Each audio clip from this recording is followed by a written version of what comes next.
Mr. Silent Channel. Please don't skip the ads, at paki-like naman, share at subscribe mo na rin, salamat. Chapter 941, hindi ba dapat yumuko ka kapag nakita mo ako? Nag-usap ang tatlong babae, at pagkatapos ay nag-aalalang nagtanong si Muching Kai, hindi pa ba siya gising? Bagamat pagod na pagod sila kagabi, alam ni Muching na malamang na mas pagod si Jingzi kaysa sa kanila. Sa bagay, most of the time, nakahiga lang sila, tummy, uupo, luluhod o tatayo, and they still keep the same position and don't move much. Bukod dito, kung ang labanan ay nahahati sa 5 bahagi, siya at si Wang Yingqiu ay makakakuha ng tig-2 puntos, at si Zhang Xiaoyu ay makakakuha ng 1 puntos, kaya mayroon siyang 3/5 ng oras ng pahinga. Ngunit hindi ito magawa ni Jingzi. Lumahok siya sa buong proseso at nasa buong kondisyon. Ang labanang ito ay tumagal lamang ng 1 gabi. Kakagising lang nila saglit. Kahit na hindi bumangon si Jingzi, nakakaintindi pa rin siya. Ngunit ngumiti si Zhang Xiaoyu at umiling, ate, minamaliit mo ang iyong asawa.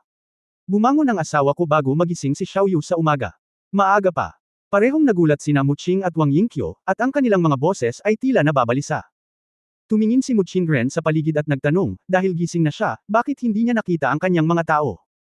Maikling ikinwento ni Zhang Xiaoyu ang kwento ng pagkakakilanlan ni Jingzi at ang pag-aresto kay Magistrate Liu at Shopkeeper Hu, at sa wakas ay sinabi, ang asawa ko ay kinuha ni Miss Zhou. Binaboy ni Zhou Ziqiong. Natigilan ang dalawang babae, lalo na si Muching Ren, na agad namang nagalit. Nang tanungin ko siya kahapon, nag-alinlangan siya. Alam kong hindi ito ganoon ka-simple. How dare you hold his hand in public? Walang hiya. Bakit hindi mo ginawa kahapon?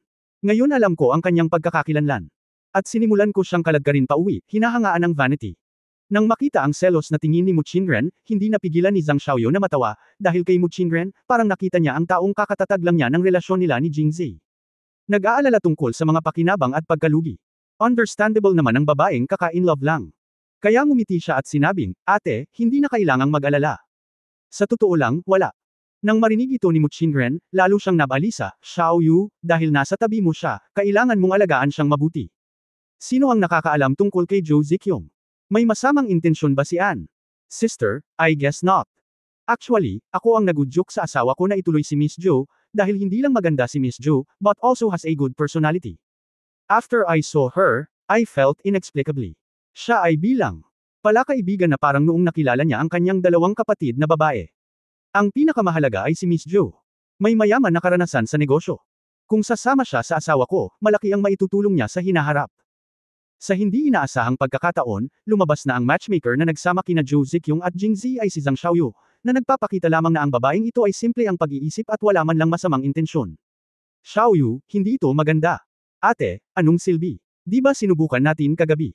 Wala ni isa sa ating 3 ang makakapareha sa asawa natin, para maghanap pa tayo ng mga kapatid na babae na makakasama natin. Seryosong sabi ni Zhang Xiaoyu. Xiaoyu, nalilito ka. Palagi siyang walang pakialam.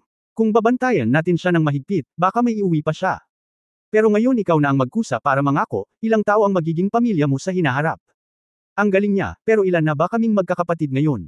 Kung marami pa, natatakot ako na hindi na natin alam kung kailan, at matapos marinig ang sinabi ni Wang Yingqiu, si Zhang Xiaoyu ay natigilan saglit. Parang hindi niya pinansin ang problemang ito noon. Sa oras na ito, hindi na makapaghintay si Muching Ren, pumunta tayo sa tindahan ng tela ni Zhou at tingnan kung ano ang gusto niyang gawin. Pagkatapos noon ay lumabas na siya ng pinto. Nagmamadaling sinabi ni Wang Yingqiu, Guru, hindi ka ba natatakot na makita kapag pumunta ka sa main entrance ngayon? Na-expose na ang identity niya, so ano ang kinatatakutan mo? Tsaka kapag pumunta tayo sa bahay ni Zhou, paano malalaman ng mga outsider ang gagawin natin? Kahit alam nila tapos alam mo, malalaman mo rin sooner or later. Dahil malapit na ang tanghali, bumaba si Zhou Gui para sabihin sa kusina na ihanda ang pagkain. Ito ang unang pagkakataon na pumunta si Jingzi dito, at ang unang pagkain ay dapat kumain, at kumain ng mabuti. Ang oras ng paghahanda ay hindi dapat maikli. Si Zhou Ziqiong ay hindi nagpatuloy sa pag-upo sa harap na bulwagan, ngunit lumabas ng bahay at dinala si Jingzi sa pavilion sa likod na hardin, handang makinig sa kanyang pag-uusap tungkol sa nangyari noon. Pavilion master mo, pavilion master mo. Sa oras na ito, narinig nilang dalawa ang nag-aalalang boses ni Hua Qin, at curious si Jingzi, bakit niya tinawag ang pangalan ni Muching Ren. The next moment, alam na niya. Nakita ko sina Muching at Wang Yingqiu na nagmamadaling pumasok, at sa ilang sandali ay nasa harapan na nila sila. Nagmamadaling lumapit si Hua Qin, at hindi man lang huminga, sinabi niya, Miss, pavilion master mo kung kailangan kong pumunta sa iyo, hindi ko mapipigilan si Hua Qin. Sa oras na ito, tumayo na si Jingzi, at alam niyang narito si Mu Qinren at ang iba pa para hanapin siya.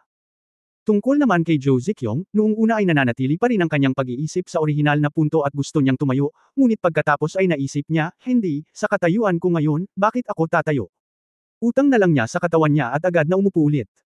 Kasabay nito, ikanaway niya ang kanyang kamay patungo kay Huachin para hilingin sa kanya na umatras, at hiniling sa kanya na manood sa pintuan at huwag hayaang may ibang pumasok, dahil alam niya na ang susunod na chat ay tiyak na hindi ito simple. Bagamat kilalang kilala si Zhou Ziqiong sa Roshow City, ang kanyang katayuan ay mas mababa kaysa kay Mu Qinren, kaya dapat siyang tumayo kapag nakikipagkita kay Mu Qinren, parehong emosyonal at makatuwiran. Pero nanatili lang siyang nakaupo. Nagdulot ito ng matinding galit kay Mu Qinren, bakit nagsimulang hamanin ng may bahay ang awtoridad ng pangunahing asawa nang siya ang naging pinuno. Bagamat alam ni Mu Qinren na si Zhou Ziqiong ay maaaring hindi ituring na isang may bahay, at tiyak na hindi siya ang pangunahing asawa, galit pa rin siya. Kaya malamig niyang sinabi, Miss Zhou, napakalaki ng ugali mo. Siguro malaki ang ugali mo, di ba? Hindi lamang hindi sumuko si Zhou Ziqiong, ngunit natalo niya ang hukbo ni Mu Qinren, at pagkatapos ay malamig na sinabi, Sir, sabihin mo sa kanya, hindi ba dapat kang sumaludo kapag nakita mo ako? Ngayon hindi lamang si Mu Qinren ang nagalit, kundi pati si Wang Yingqiu ay nagalit, na nagsasabing, Sir, napakawalan siya. Bagamat kapwa babae ni Jingzi sina Mu Qing at Wang Yingqiu, hindi pa nila siya tinawag na Sir. Ganoon din kay Zhang Xiaoyo, Su Mochen at iba pa, dahil alam nila na ang titulong ito ay eksklusibo sa mga kapatid ni Jingzi. Hindi siya naglakas loob na sumigaw, how dare she? At, sumasaludo. Gaano siya kabait at kakayahan? Kahit na talagang gusto siya ni Jingzi, sa kalaunan ay papasok siya sa pamilya Jing, ngunit mas huli ito kaysa sa kanila. Paano siya maglakas loob na hilingin sa kanila na sumaludo? Kaya, si Wang Yingqiu, na hindi na nakatiis pa, ay tumayo at nagtanong sa malamig na boses, Miss Zhou, napakaingay mo. Dahil alam mo ang pagkakakilanlan ng aking Panginoon, paano mo masasabi ang isang bagay upang hilingin sa amin na sumaludo? Hindi mo ba iniisip na napakahalagang sabihin ito? Bastos ba? Matapos marinig ito, hindi lang nakaramdam ng mali si Zhou Ziqiong, ngunit talagang natawa. Akala mo bastos ako dahil hindi mo pa alam ang pagkatao ko. Kung alam mo, hindi mo iisipin. Kabanata 942, Big Tita. Halos matawa si Wang Yingqiu sa galit. Ano ang iyong pagkakakilanlan?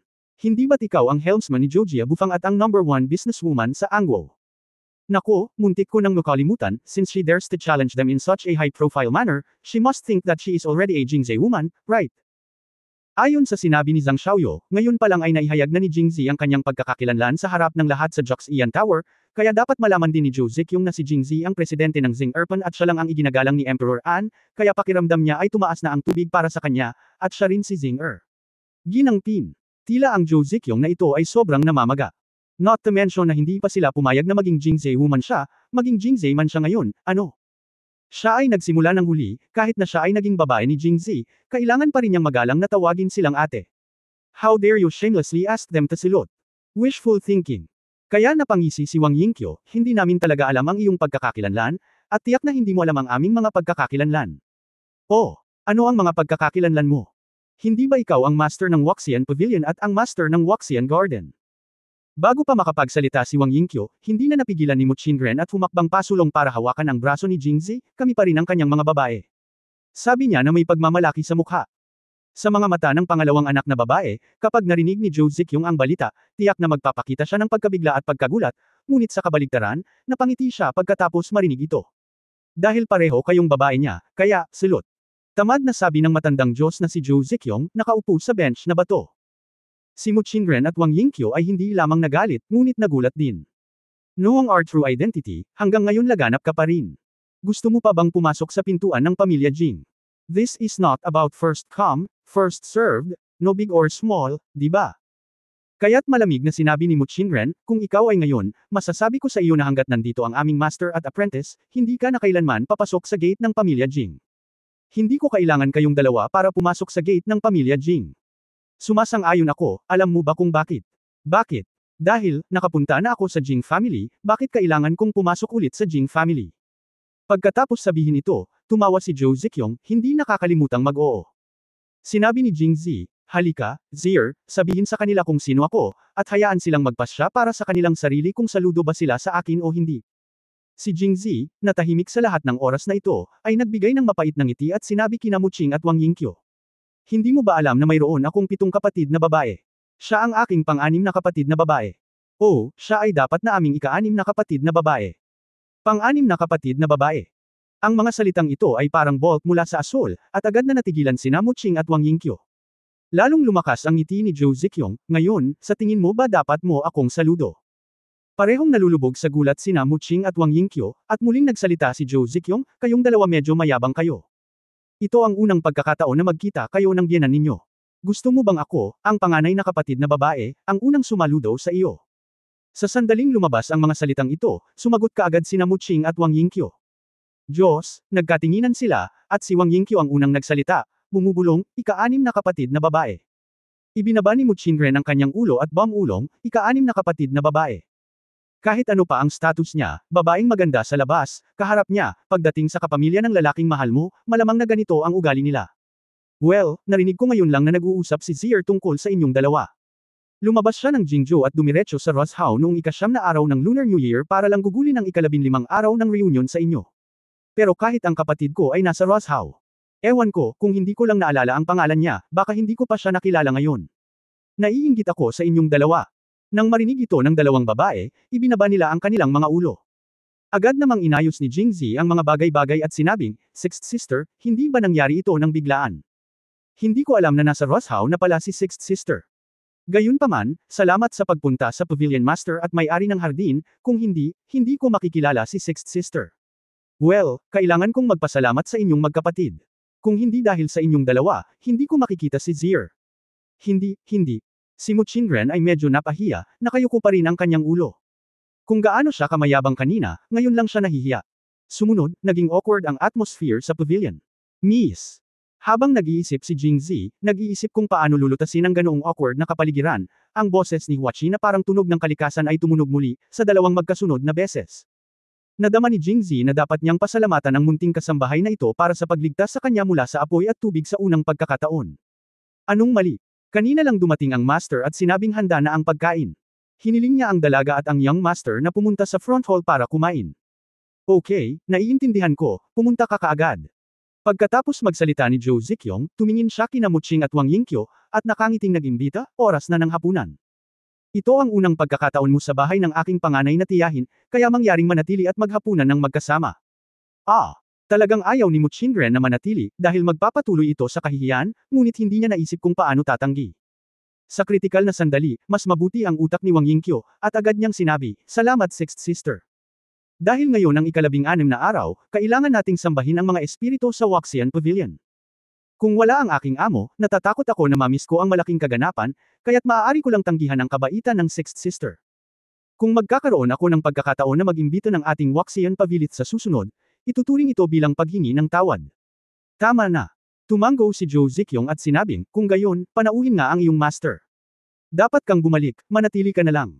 Sa bagay, hindi naman ikaw ang pavilion master, kaya hindi naman ito malaking problema, di ba? Si Wang Yingqiu ay malapit nang umiyak. Sa wakas ay nakaisip siya ng dahilan, ngunit nauwi sa pagkakasangkot sa sarili.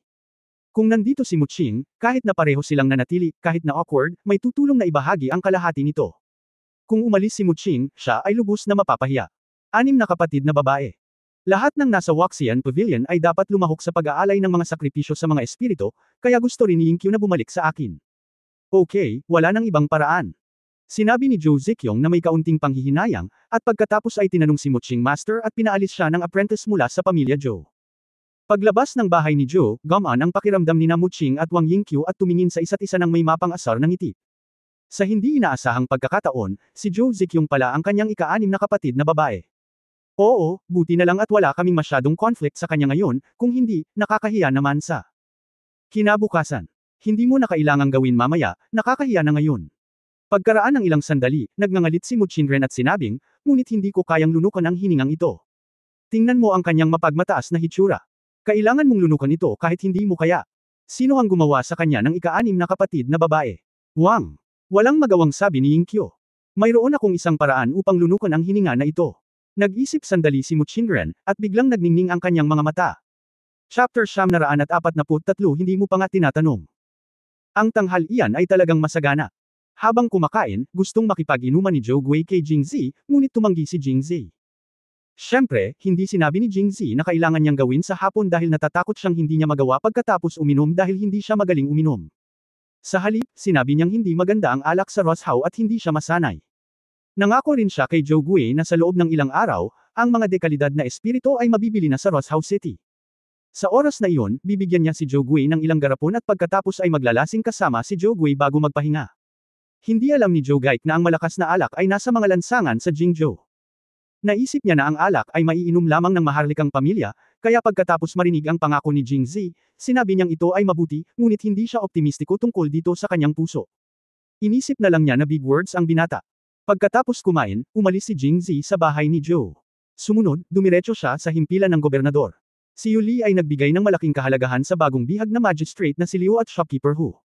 Alam din niyang tiyak na darating si Jingzi, kaya matapos silang mahuli, ikinulong niya ang mga ito sa isang selda ng mag-isa at hindi pinapayagang bumisita ang mga tagalabas.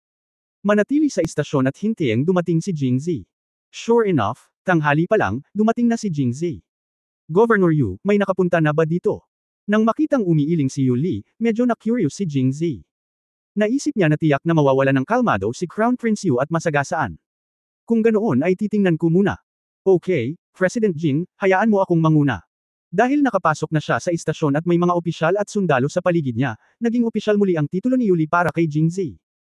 Habang nasa daan, hindi napigilan ni Yuli na mausisa, President Jing, mula sa karanasan ng mga sumusunod na opisyal, kung gusto mo silang tanungin, mas mabuting paghiwalayin silang dalawa. Una, mapipigilan silang magsabuatan sa pag-amin, at pangalawa, maaari itong magpilit sa kanila. Pressure para mapabilis ang kanilang pag-amin. Ang mga account book ng Joxian Tower ay sinunog, na nagpapakita na maraming malilim na aktibidad ang naitala sa mga account na ito, at tiyak na alam ito ni na shopkeeper Hu at Magistrate Liu. Ngayong naaresto na sila, natural na silang tanungin. Si Yuli ay naging opisyal sa loob ng maraming taon at nag-interrogate sa maraming mahahalagang kriminal. Naisip niya na pinakamahusay na i-lock silang dalawa ng hiwalay, ngunit sinabi ni Jingzi sa kanya na i-lock sila ng magkasama. Dahil maraming tao sa Joxian Tower, sinabi ito ni Jingzi, at hindi ito pinabulaanan ni Yuli. Bumalik siya at ginawa iyon. Ngayong wala ng tagalabas, tanong niya sa kanyang isipan. Sa katunayan, mas mahusay na mag-interrogate sa dalawang tao ng hiwalay. Natawa si Jingzi matapos itong marinig, ngunit agad niyang binago ang paksa, pero ayaw ko silang tanungin. Ayokong tanungin sila. Yulaido ay medyo nagtataka ako kung ako ay masyadong matanda upang maunawaan ang mga operasyon ni Jingzi. Oo, ayaw ko siyang tanungin. Dahil alam nila iyon, at alam ko rin iyon, at walang saysay na tanungin ito. Ngunit kung ano lamang ang lumalabas sa interogasyon, ay ang ebidensya. Napangiti si Jingzi matapos itong marinig. Dalipin natin silang dalawa. Kailangan ba natin ng ebidensya? Natigilan si Yuli at mabilis na umiling. Upang maging tumpak, nang arestuhin nila ang shopkeeper Ho at Magistrate Liu sa Joxian Tower, hindi nila kailangan ng anumang ebidensya. Direkta silang inaresto sa paratang ng pag-frame sa mga opisyal ng imperial. Kahit si Prinsipe Yu ay hindi makahingi ng awa. Ipinapakita nito na hindi tama si Jingzi. Fake. Ito lang na hindi mo kailangan ng ebidensya para arestuhin ang ilang tao, ngunit ang ilang mga tao ay hindi maaaring arestuhin kahit na mayroon silang ebidensya. Dahil si Yuli at ang kanyang kapatid na si Yu Sheng ay madalas na nakikipag-ugnayan, at alam nila ang kaunti tungkol sa ilang mga bagay, natural na alam nila ito. May malapit na relasyon sa pagitan ni King Yu at King Jin, kaya malinaw kung sino ang gustong arestuhin ni Jingzi. Kung ano man ang nasa isip ni President Jing, utos lang sa kanya. Ang mga nasasakupan ay lubos na makikipagtulungan at gagawin ang anumang kailangan, anuman ang mangyari. Ito ay medyo pagpapakita ng katapatan. Nang marinig ito ni Jingzi, tinapik niya ito sa balikat at bamulong sa kanyang tainga. Matapos marinig ito, puno ng pagkabigla ang mukha ni Li. No wonder na abot niya ang pangalawang ranggo sa murang edad. Bihira para sa mga ordinaryong tao na magkaroon ng ganoong kaisip. Si Jingzi ay pumasok sa bilangguan, habang si Yuli ay nanatili sa labas. Sinasabing ito ay isang kulungan ng langit, ngunit ang totoo ay mas angkop na tawaging piitan, dahil karamihan sa mga selda na ito ay itinayo sa ilalim ng lupa, at ang bubong lamang ang mas mataas kaysa sa lupa. Ang mga bintanang malapit sa lupa ay hindi nagpapapasok ng maraming sikat ng araw. Kahit sa araw ay madilim sa loob kaya dapat may ilaw. Magsindi lang ng ilaw. Sa oras na ito, si Magistrate Liu at Shopkeeper Hu ay nakasuot na ng mga uniforme sa bilangguan at nagsisiksikan sa sulok. Wala pang kalahating araw mula nang sila ay arestuhin, ngunit mukha na silang miserable na para silang nakakulong ng kalahating taon. Nang marinig nilang bumukas ang pinto ay agad silang napatingin. Nang makita niyang si Jingzi iyon, muling bumagsak ang kanyang ulo, na hindi maitago ang pagkabigo sa kanyang mga mata. Bakit, sa tingin mo ba ay may darating na ibang tao upang makita ka? Huwag ka nang mangarap. Kapag nakulong ka, walang makakapagligtas sa iyo. Magiging maluwag ka kung aamin ka, at mahigpit kung lalaban ka. Naghihintay sa iyo bukod sa pagpugot ng ulo, umamin lang siya. Nagulat si Yuli sa labas ng pinto nang marinig niya ito, hindi ba sinabi niya lang na hindi siya tatanungin? Bakit mo ako hinayaang umamin ulit? Ang operasyong ito ay lalong hindi maintindihan. Nakayuko pa rin ang dalawa at hindi nagsalita. Sa oras na ito, muling sinabi ni Jingzi, gusto lang ninyong dalawa ang mamatay, tama? Itinuring kayong mga lalaki, at hinahangaan ko kayo. Pero sayang lang ang pamilya ninyo, at kailangan ninyong ilibing kasama sila. Nang marinig niya na kasama niya ang kanyang mga kapamilya ay natahimik siya kaagad namang tumalon ang 2 taong tahimik. Bakit kasama ko ang mga kapamilya ko?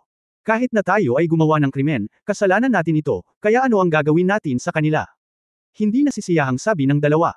Masiglang nagpatuloy si Jingzi, dahil, nakaugalian kong mag-interrogate sa mga bilanggo. Hanggat nagtatanong ako ngunit wala akong sasabihin, pakiramdam ko ay kasabwat din ng mga miyembro ng pamilya ng bilanggo. Madalas nilang sinusundan ng bilanggo na gumawa ng masama. Kaya okay lang na patayin sila ng magkasama. Ang ganitong paraan ng interogasyon ay talagang hindi naririnig. Si Magistrate Liu at Shopkeeper Hu ay ganap na manhid.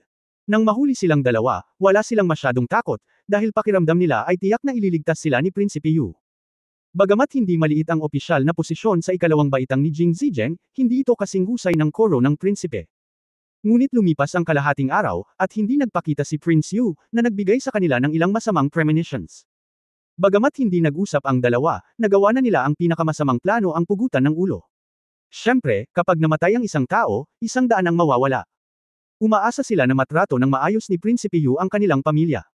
Ito na ang kanilang huling hiling. Ngunit lumapit si Jingzi at gustong patayin ang kanilang buong pamilya, na agad na nagpabagsak sa kanila.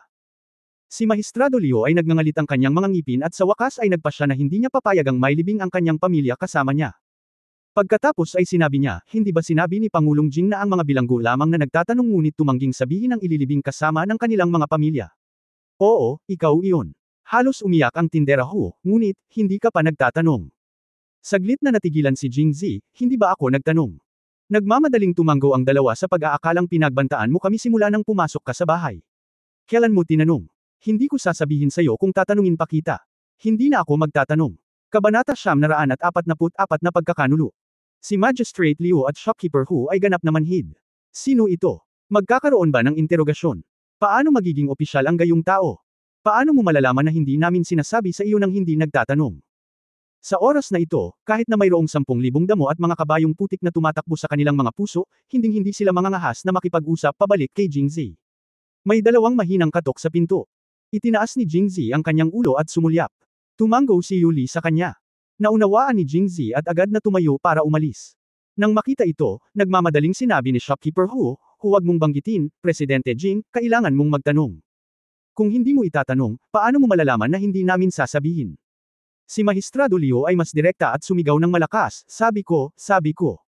Tumagos ang boses sa labas ng kulungan at umalangaw sa koridor. Ano ang gusto mong sabihin? Nagpahayag ng kasiyahan si Jingzi dito, tumingin sa 2 tao na tumatango, at nginisyan, pero ayaw kong marinig ito. Pagkasabi niyon ay iniwan niyang tulala ang 2 tao at naglakad palayo. Si Magistrate Liu at Shopkeeper Hu ay natulala sa lugar, ganap na manhid. Ikaw ba ay, naglalaro ng mga tao? Pagkalabas ni Jingzi, nagtanong ang tindera na si Hu, Prefect Liu, ano ang ibig niyang sabihin dito? Bakit hindi niya tayo pinakinggan noong tayo ang nagkusa? Si Prefect Liu ay naging opisyal sa loob ng maraming taon at nakita niya ang mundo. Huminahon siya at nag-analyze, siguro alam na niya na nasa likod natin si Prince Yu. Kahit sabihin niya sa atin, wala siyang magagawa sa atin. Kung gayon ang ating pamilya. Huwag kang mag-alala. Ngayon lang kami natakot sa kanya, Shopkeeper Hu, pag-isipan mo, matagal nang itinatag si Dan, maliban sa krimen na panlilinlang sa emperador, na madawit sa 9 na tribo, na nakagawa ng krimen at pumatay sa kanyang pamilya. Kaya dapat niyang malaman na wala siyang magagawa sa atin, at hindi niya tayo kayang lumunin ng hininga sa puso.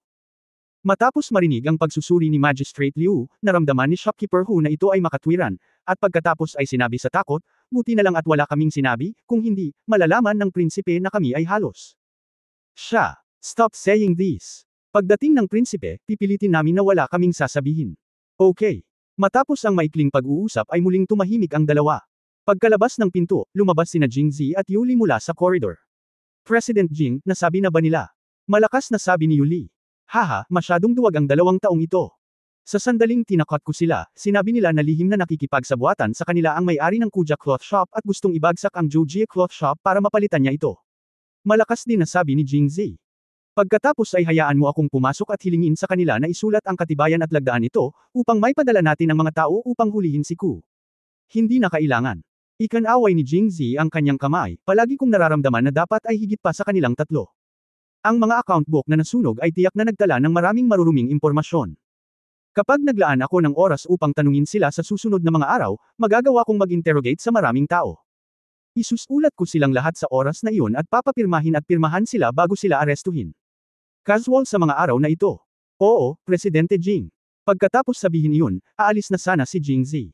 Pag-alis niya, sumulyap siya sa istasyon. Isang figure ang tumakbo papunta doon, at natural na alam ni Jingzi kung sino iyon. Ang taong sinabihan niya noon kay Yuli ay si Prinsipe Yu. Kahit na aminin siya ni Shopkeeper Ho, dahil sa kanyang pagkakakilanlan, ang maliit na bagay na ito ay walang magagawa sa kanya. Ngunit kung siya ay nahuli na nagbabayad para sa isang pagpatay, pagkatapos ay magkakaroon ng isa pang problema. Kalimutan na natin ito. At ang gustong gawin ni Jingzi ngayon ay pilitin siyang pumatay ng tao. Pagkaalis ni Jingzi at pagbalik ni Yuli, may isa pang tao sa pintuan. Natural, si Prince Yu iyon. Hoy, bakit nandito ang prinsipe? Si Yuli ay mukhang curious, at ang kanyang kakayahan sa pag-arte ay hindi mas mababa kaysa kay Jingzi. Nako, madalas akong kumain sa Joxian Tower, at nakipagkaibigan ako kay Shopkeeper Hu. Ngayong naaresto na sila, hindi ko na matiis. Halika at tingnan mo sila. Ngunit, kamahalan, ito ay isang bilangguan, at karamihan sa mga tao ay hindi sila papayagan. Pumasok siya, at kakaalis lang ni President Jing, at nang umalis siya, sinabi niyang, ito bang prinsipe ay isang ordinaryong tao? Binigyan ni Prince Yu si Yuli ng isang mabangis na tingin, at pagkatapos ay diretsyong umalis kahit na tinawag siya ni Yuli mula sa likuran. Pumasok ka. Pagtingin sa likod ni Prinsipe Yu, tumawa si Yuli. Nang marinig ang tunog ng muling pagbukas ng pinto, inisip ni na Magistrate Liu at Shopkeeper Hu na si Jingzi ang muling bumalik, at nakahiga sila roon nang hindi man lang kumikilos. Nang makita ito ni Prinsipe Yu, lalo siyang nagalit. Ahem. Matapos marinig ang pamilyar na boses na ito, napagtanto nilang dalawa na si Prinsipe Yu ang darating, hindi si Jingzi, at agad silang tumalon. Kamahalan. Kamahalan. Ikanaway ni Crown Prince Yu ang kanyang kamay, sinenyasan silang panatilihing mahina ang kanilang boses. Binisita ka na ba ng ibang tao? Sinulyapan ni Magistrado Liu ang tindera Ho at naisip na pagkaalis ni Jingzi, dumating si Crown Prince Yu. Tiyak na nakita niya si Jingzi, kaya tinanong niya ito. Agad niyang sinabi, Hui Shizi, ang lalaking nagngangalang Jing ay kagagaling lang dito. Pero wala kaming sinabi. Nagmamadaling sabi ng tindera Ho, hindi alam kung humihingi siya ng kredito o nagpapakita ng katapatan. Wala ka ba talagang sinabi? Talaga, wala kaming sinabi. Tinapik-tapik din ni Magistrado Liu ang kanyang dibdib. Then, anong tinanong niya sa'yo? Wala naman. Dapat iligtas tayo ng Crown Prince. Walang tanong sa lahat. Saka bakit ngayon ka lang nagsabi ng wala? Hindi ba ito ang 300 tail ng pilak na nawawala dito? Tumingin si Prinsipe Yu sa kanilang dalawa, ngunit nang hindi nagpahayag ng anuman, sinabi niya sa malalim na boses, maaari kang manatili dito nang may kapayapaan ng isip sa mga araw na ito. Nakaisip na ako ng paraan para iligtas ka. Kailangan mo lang maghintay. Maraming salamat. Kamahalan, maraming salamat, kamahalan. Buong pasasalamat ng dalawa. Pagkatapos, lumabas si Prince Yu sa Tianlao Station na may malungkot na tingin sa kanyang mukha, pinagalitan si Shopkeeper Hu at Magistrado Liu ng hindi mabilang na beses sa kanyang puso. Ang dalawang ito ay kumakain ng tae sa kanila. Noong nasa Tianlao pa si Jingzi, dumating si Prinsipe Yu sa Tianlao. Sa oras na iyon, naririnig niya si Magistrate Liu na sumisigaw ng, sabi ko, at nang umalis si Jingzi, sinabi niya kay Yuli na inamin nila si Ku ang may-ari ng nayon, narinig din niya ito. Sa makatuwid, napagpasyahan ni Prinsipe Yu na ang dalawa sa kanila ay nagtaksil sa kanya, at sandali na lamang bago siya isuko. Dahil hindi ka mabait, huwag mo akong sisihin sa pagiging hindi makatarungan. Nag-isip si Prince Yu ng mahabang panahon at dumiretso sa Kuja Baswang. Nang marinig ng may-ari ng Kuswang na inamin siya, nagalit din siya. Kamahalan, hindi mahalaga kung ipagtapat nila ako. Kung ipagtatapat nila ang Crown Prince, ito ay tapos na. Kailangan nating gumawa ng mga plano sa lalong madaling panahon habang wala pa silang naiiwan na mga record, Crown Prince. Tumango si Crown Prince Yu, ngunit medyo nag-aalala siya. Maaaring ito ay, ang pinakamahusay na paraan ay ang patayin sila, dahil ang mga patay na tao lamang ang hindi nagsasalita ng marami, ngunit ang Tianlao ay binabantayan ng husto, kaya mahirap gawin ang anumang bagay. Saglit na nag-isip si Master Ku, at isang malamig na liwanag ang sumilay sa kanyang mga mata. Prinsipe, mayroon akong kaibigan na nagkataon na nagtatrabaho sa makalangit na bilangguan. Nang si Prinsipe Yu ay lumabas sa Kujabu Village, ang kadiliman sa kanyang mukha ay napawi. Kabanata 945, mga seryosong tao. Pagkatapos umalis sa istasyon ng Tianlao, diretsong bumalik si Jingzi sa Joxian Tower. Nang muli siyang pumasok sa lobby ng Joxian Tower, isang pamilyar na pakiramdam ang sumalubong sa kanya. Kalahating araw lang pala bago ang layout ng Joxian Tower ay pareho sa Wenxiang Residence. Sa makatuwid, pagkatapos pumasok si Jingzi, nag-ilusyon siya na bumalik siya sa Wenxiang Residence. Nang makitang abala pa rin si Zhang Xiaoyu, ngumiti siya at sinabing, "Xiaoyu, napakabilis mo sa iyong mga galaw." Umayos si Zhang Xiaoyu at pinunasan ang kanyang mga kamay. May mga butil ng pawis sa kanyang mukha, at ngumiti siya ng matamis, "Ayos lang, sir." Ang Joxian building na ito ay katulad ng layout ng Wenxiang Residence natin, kaya basta-basta na lang palamutihan. Tumango si Jingzi, umiling at sinabing, "Sa hinaharap, hindi na natin ito matatawag na Joxian Tower, ngunit kailangang palitan ang pangalang Wenxiangju." Ngumiti din si Zhang Xiaoyu at tumango, pagkatapos ay pakisuyong bilasin at magsulat ng ilang mga plaque, at humanap ng isang tao upang i-frame ang mga ito upang ang mga naunang plaka para sa Joxian Tower ay mapalitan. Lahat sila ay napalitan na. Pagkatapos ay sinabi niya, "Ayon sa mga tagubili ng aking asawa, ang pangunahing gusali ng Joxian Building ay ang pinakamalaki at gagamitin bilang Wenxiang Residence. Ang inn sa kaliwa ay ang pinakamaliit at gagamitin bilang isang tindahan ng alak. Bibili din ako ng mga tool. Well, kailangan lang nating pumili ng ilang Suejo distillery sa lungsod upang magsimulang gumawa ng mga spirits." Sa puntong ito, biglang napahiya muli si Zhang Xiaoyu. Sa oras na ito, lumapit si Chen Jianan at ipinaliwanag sa kanya ang buong kwento. Lumabas na ng ibunyag ni Jingzi ang kanyang pagkakakilanlan kaninang umaga at pagkatapos ay arestuhin si Magistrate Liu at Shopkeeper Hu, lahat ng waiter mula sa Joxianlo Restaurant at ang inn ay nandoon at nasaksihan ang buong proseso. Takot na takot pa rin sila kay Jingzi, kaya kahit paano pa na-renovate ang restaurant at inn, hindi lang sila umimik, nakipagtulungan din sa kanila at ginawa ang lahat ng sinabi sa kanila. Ito ay madaling maunawaan. Nagtatrabaho sila pagkatapos ng lahat, at nakikinig sila kay Jingzi tulad ng pakikinig nila sa tindera na si Hu. Ngunit pagdating sa Hook Bar sa kanan, ito ay nagiging mahirap. Sapagkat si Golan ay puno ng mga puta na naghahanap buhay sa pamamagitan ng pagtitinda, pagkanta, pag-iinuman, o kahit sa pagtulog sa kanila. Kung gagawing opisina ng pahayagan si Golan, tiyak na hindi nila ito maitatago, ngunit kung sila ay kick out, wala silang mapupuntahan. At ang mga babaeng ito ay nakikipagpunyagi sa mga lalaki sa buong taon, at matagal na silang parang karne sa isang hub. Dahil dito, walang kinalaman si Chen Jianan at ang iba pa sa kanila. Kaya pagkaraan ng mahabang panahon, ang mga prototype ng tindahan ng alak at ang sangay ng Wenxiangju ay binuo, ngunit ang sangay ng pahayagan ay walang pag-unlad. Pagkatapos marinig ito, ngumiti si Jingzi at sinabing, "Kung gayon, hayaan mo akong, ang presidente, makipagkita sa kanila." Sa ambisyon ng pagbabago sa mga delinkwenteng kababaihan, pumunta si Jingzi sa Hookfen sa kanang bahagi ng Joxian Tower. Sa oras na ito, isang grupo ng mga kababaihan na may makapal na pampaganda at pampaganda ang nagtipon-tipon sa bulwagan, nagdadaldalan at puno ng galit, na nagsasabing hindi sila makakaalis kahit anong mangyari. Nang makita nila si Chen Jianan at ang iba pa na papasok sa likod ni Jingzi, alam nila na darating ang tunay na amo, kaya lumapit silang lahat at pinalibutan si Jingzi. Ngunit nang makita nila ang bata at gwapong mukha ni Jingzi, medyo nawala sila. Nagtanong ang nasa katanghaliang gulang na babae, "Ikaw ba si President Jing?" Eksakto. Matapos matanggap ang sumasang-ayon na sagot, ang mga batang babae ay mas nasasabik. "Magulat ka. Ito ang unang pagkakataon na nakatagpo ako ng isang batang opisyal ng pangalawang ranggo. At napakaganda niya. Pagkatapos ng lahat, siya ay isang patutot."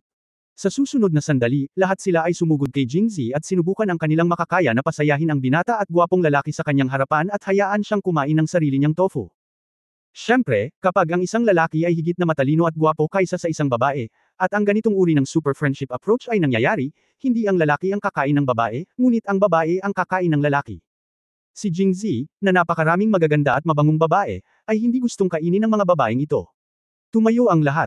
Umungol si Jingzi, nagdagdag ng kaunting lakas sa loob. Gulat na gulat ang mga babae. Tumingin kay Jingzi sa susunod na sandali. Naramdaman nila na mas gwapo si Jingzi. Pati ang pagsigaw sa mga tao ay nagpapakiliti. Oo, basa. Hindi pinansin ni Jingzi ang lahat ng malandi nilang tingin. Matapos ipaliwanag sa kanila ang pagmamayari at hinaharap na paggamit ng Joxian Building, malinaw niyang sinabi sa kanila na hindi na posibleng makipag-hook up dito. Ang mga babae ay likas na hindi nasisiyahan. Pagkaalis ni Golan, mawawalan na sila ng tirahan at walang mabuhay, dahil noong si Shopkeeper Hu ang amo, wala siyang pinagkaiba sa isang vampira. Sila ay nagtatrabaho sa Golan ng napakaraming taon at karaniwang walang gaanong pera para kumita. Wala silang masyadong pakialam sa pagkain at paninirahan dito noon, pero ngayon ay siguradong ayaw na nilang itaboy sila. Tiyak na hindi gagawa ng katangahan si Jingzi tulad ng pagtaas ng unemployment rate sa isang lugar. Pagkatapos mag-isip tungkol dito, nangako siya, "Maaari kang tumugtog ng piano at kumanta, tama ba?" "Oo, kaya mo." Magaling akong kumanta, Jingzi. President, gusto mo bang makinig? Huwag kang makinig sa kanya, makinig ka sa akin. Masyadong walang pidyo ang mga babaeng ito. Buti na lang, well-informed ako. Kung ordinaryong tao lang ako, matagal na akong sumuko. Nakuha ko. Huwag magsalita ng kalokohan, seryosong tao ang presidenteng ito. Tama, iyon ang sinasabi ng bawat tao na pumupunta rito sa simula. Ito ay napakalazwa. Si Chen Jianan at ang iba ay bihirang makita si Jingzi kapag siya ay impas. Sa oras na ito, lahat sila ay nakatayo sa likuran at tinakpan ang kanilang mga bibig at ngumisi. Tuwang-tuwa sila. Sa sobrang galit ni Jingzi ay sinipa niya sila ng ilang beses. Idiniin ni Jingzi ang kanyang kamay upang senyales na tumahimik ang lahat, at pagkatapos ay hinayla palabas si Chen Jianan, na kanina pa ay natutuwa sa kanyang kasawian.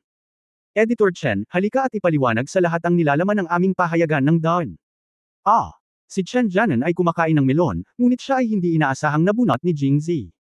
Agad siyang nataranta, kumalma, at nagsimulang magsalita. Bagamat naramdaman ng mga babae na nobela ito pagkatapos marinig, nataranta silang lahat dahil hindi nila alam kung ano ang kinalaman ng pahayagang Dawn sa kanila. Sa oras na ito, sinabi ni Jing Zekai, upang sabihin sa iyo ang totoo, ang pagtatatag ng sangay ng pahayagan ng Dawn ay inatasan ng kanyang kamahalan, kaya't hindi na magkakaroon ng ganito sa hinaharap. Kung talagang gusto mong gumawa ng gulo at pigilan ang pagtatatag ng pahayagan, lalaban ka sa korte ng imperial.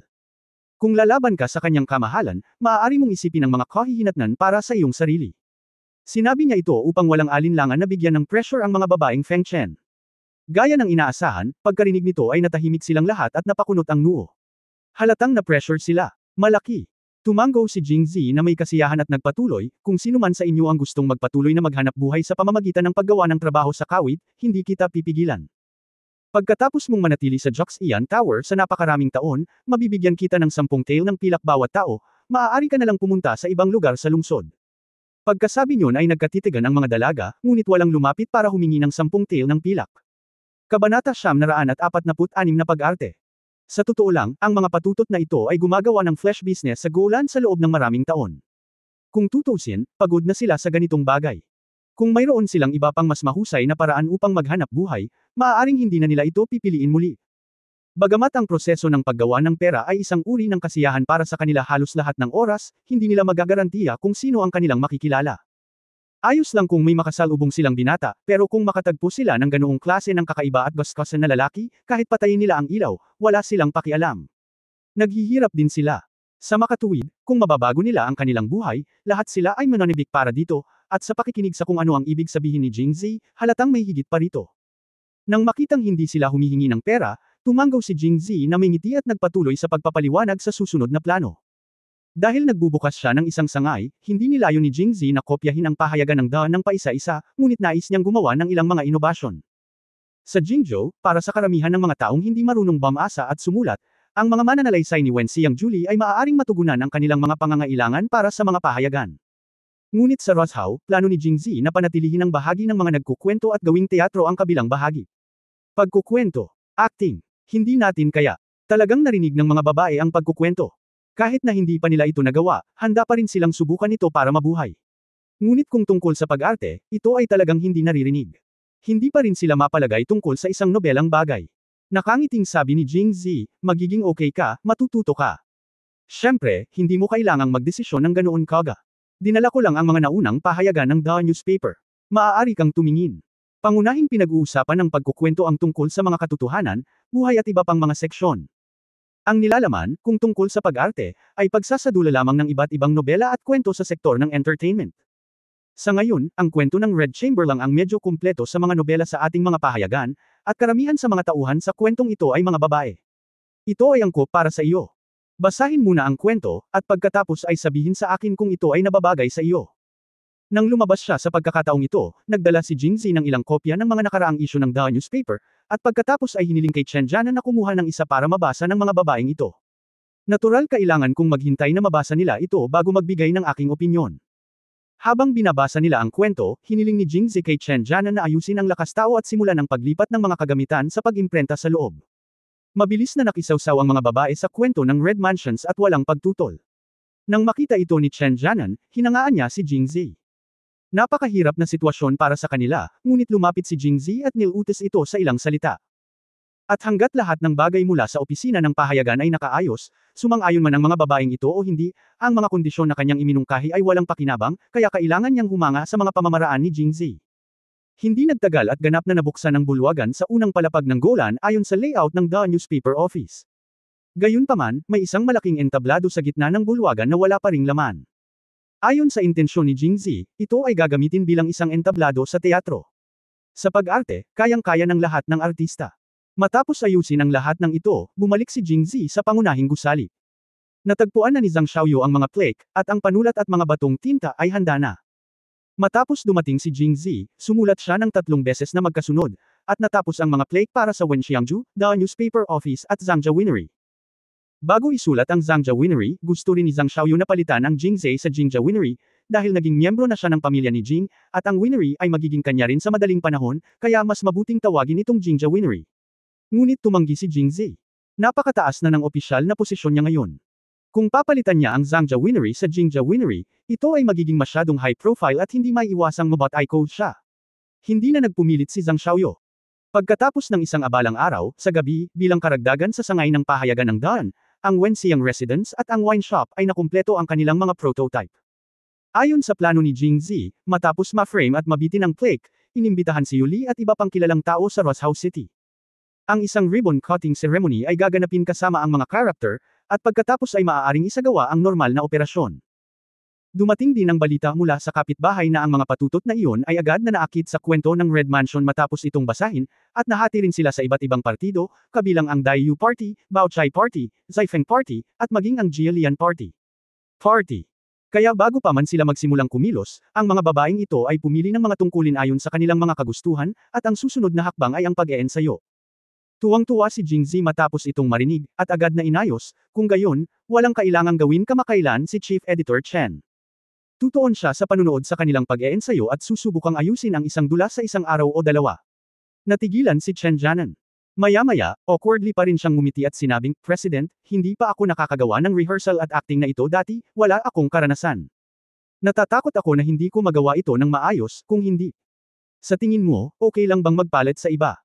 Tinapik ni Jingzi ang kanyang balikat, ngumiti siya at sinabing, huwag kang mag-alala, hindi lang ikaw ang hindi nag-ensayo ng dula, ngunit hindi rin sila nag-arte dito, kaya huwag kang matakot, pumunta ka lang at mag-ensayo ng buong tapang. Nang makitang walang intensyon si Jingzi na baguhin ang kanyang mga salita, si Chen Jianan ay maaari lamang mausi sa muli.